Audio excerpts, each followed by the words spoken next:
ಬುಡುಬುಡುಕೆ ಮಾಲಿಂಗ ಬೆಳಗ್ಗೆ ಉಪ್ಪಿಟ್ಟು, ಮಧ್ಯಾಹ್ನ ಒಬ್ಬಟ್ಟು, ಸಾಯಂಕಾಲ ನಿಪ್ಪಟ್ಟು, ಜಯ ಜಯ ಜಾಕೆಟು, ಜೈನ್ ಗಂಡ ರಾಕೆಟು. ಏನಿದು? ಒಂದಕ್ಕೊಂದು ಸಂಬಂಧನೇ ಇಲ್ಲ. ಸಂಬಂಧ ಐತೆ ಅಂದ್ರೆ ಅದು ತಪ್ಪಾಗ್ತೈತೆ. ಯಾಕಂದ್ರೆ ನಾವ್ ಹೇಳಕ್ಕೂ ನೀವ್ ನೋಡೋದಕ್ಕೂ ಯಾವುದೇ ಸಂಬಂಧ ಇಲ್ವೇ ಇಲ್ಲ. ಇದರಿಂದ ಯಾರಿಗಾದ್ರೂ ಅವಮಾನ ಮಾಡೋ ಉದ್ದೇಶ ಇಲ್ವೇ ಇಲ್ಲ.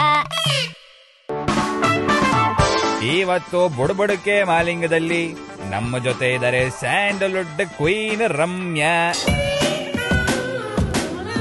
ರಮ್ಯಾ ಅವರೇ, ಡೂ ಯು ಲವ್ ಬಿ? ಖಂಡಿತವಾಗ್ಲು. ಓಹೋ ಹೌದಾ?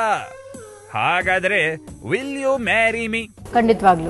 ಬಟ್ ಎಲ್ಲ ಓಕೆ, ನನ್ನೇ ಮದ್ವೆ ಆಗ್ಬೇಕು ಅನ್ನೋ ಆಸೆ ಯಾಕೆ? ಯು ನೋ ಮೀ, ನನಗೂ ನೀವು ಪರಿಚಯ. I am asking you, I am requesting you. ಅಲ್ಲಲ್ಲ, ಅದಲ್ಲಮ್ಮ, ನಿಮ್ಮಲ್ಲಿ ಅಂತದ್ದು ಏನಿದೆ ಅಂತ ನಾನು ನಿಮ್ಮನ್ನ ಮದುವೆ ಆಗ್ಬೇಕು? I am the best friend you can have. ನಾನು ತುಂಬ ಲಾಯಲ್, ತುಂಬ ಫ್ರೆಂಡ್ಲಿ, ಮುಂದೆ ಒಂದು ಹಿಂದೆ ಒಂದು ಮಾತಲ್ಲ. ಅಯ್ಯಯ್ಯೋ, ಇದೇನಿದು? ಈ ರೇಂಜ್ಗೆ ಸುಳ್ಳು ಹೇಳ್ತೀರಾ ನೀವು? I am on extremely straight forward person. ನಾನು ತುಂಬ ಆನೆಸ್ಟ್. ನಾನು ಯಾವತ್ತೂ ಸುಳ್ಳು ಹೇಳೋದಿಲ್ಲ. ನಾನು ಯಾರಿಗೂ ಇನ್ನೊಬ್ರು ಹರ್ಟ್ ಮಾಡಕ್ ನಂಗೆ ಇಷ್ಟ ಇಲ್ಲ.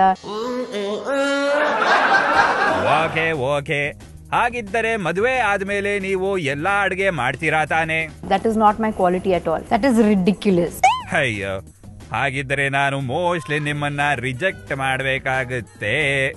ಏನ್ ನಿಮ್ ಉದ್ದೇಶ? ಅನ್ಕೊಂಡಿರೋ ತರ ಯಾವ್ದು ಆಗದೆ ಹೋದ್ರೆ ನಂಗೆ ತುಂಬಾ ಸಿಟ್ಟು ಬರುತ್ತೆ. ಸಿಟ್ಟು ಮಾಡ್ಕೋಬೇಡಿ ರಮ್ಯಾ, ನಿಮಗೆ ನನ್ನಷ್ಟು ಲೆವೆಲ್ ಇರೋ ಹುಡುಗ ಸಿಗದೆ ಹೋದ್ರು ನಂಗಿಂತ ಒಂದ್ ಲೆವೆಲ್ ಕಡಿಮೆ ಹುಡುಗ ಸಿಗ್ತಾನೆ ಬಿಡಿ. Forget it.